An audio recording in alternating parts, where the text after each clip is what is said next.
সামনে কোন দল ক্ষমতা আসলে বাংলার মানুষ একটি দুর্নীতি ও চাঁদামুক্ত দেশ পাবে? জামাত। জামাত আমি আওয়ামী লীগও দেখছি, আমি বিএনপিও দেখছি। এই জন্য এই জামাত ইসলামের দরকার। জামাত ইসলামরে একবার আনা উচিত। দেখি উচিত না, আপনি ভোট দিবেন না এমনি চিন্তা করতেছেন কোনটা? ভোট দেব। কোন দল ক্ষমতা আসলে এই চাঁদা এবং দুর্নীতি দূর করতে পারবে বলে আপনি বিশ্বাস করেন? হলো জামাত ইসলাম আইলে চাঁদা মুক্ত থাকবে। কখন আপনার কাছে চাঁদা নিতে আসে নাই? না, জামাতের ছেলেপেলে যারা আছে ওরা আসছে এবং বলছে যে যদি কেউ চাঁদা নিতে আসে তাইলে আমাদেরকে ফোন দিবেন। জামাত ইসলাম ক্ষমতা আসলে দুর্নীতি বন্ধ হবে, চাঁদাবাজি বন্ধ হবে। এই পর্যন্ত আমরা কোনো দুর্নীতি চাঁদাবাজি তাদের পাই নাই। তারা যে কয়েকজন এমপি মন্ত্রী ছিল তাদের ওইভাবে দুদকে বা কেউ তলব করে নাই, তাদের বিরুদ্ধে কোনো মামলা হয় নাই।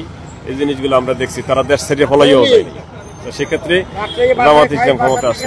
আশা করি একবার জামাত আসলে মনে হয় দুর্নীতি চাঁদাবাদ এগুলা মনে হয় দূর হতো। কারণ আওয়ামী লীগ বিএনপি সবগুলাই তো দেখলাম এই বয়সে এসে, একবার জামাতকে দেখিনি। জামাতকে একবার দেখতে খুব ইচ্ছা হচ্ছে। আল্লাহ তাআলা যেন জামাতকে একবার কবুল করে। দুর্নীতি মুক্তির জন্য এক নম্বরে আমরা জামাত ইসলামকে চাই। আজ পর্যন্ত জামাত ইসলাম আমার কাছ থেকে চাঁদা নেন নাই? না, এই পর্যন্ত তারা কোনো চাঁদা নেয়নি। আশা করি আল্লাহর রহমতে নিব না। তারা কোরআন থেকে দেশ শাসন করবে, এতে আমরা খুব খুশি। যদি আল্লাহ তাকে ক্ষমতায় নেয় আমরা দিব। আমাদের ভাই বেড়াদার ফ্যামিলি, আমার আত্মীয় সবাইকে নিয়ে আমরা জামাতকে ভোট দিতে চাই।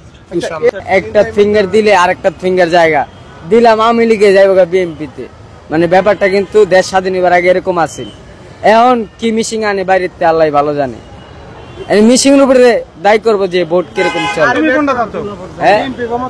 তুমি কি বিএনপি চাচ্ছ না ইসলামিক দলগুলো চাচ্ছ না আওয়ামী লীগ চাচ্ছ? আমি চাচ্ছি জামাত শিবির আসুক। মানে সব পার্টিকে দেখছি, কিন্তু এখন আমার মৃত্যুর আগে আমি জামাতকে দেখতে চাই ক্ষমতায়। এটাই আমার মানে শেষ ইচ্ছা।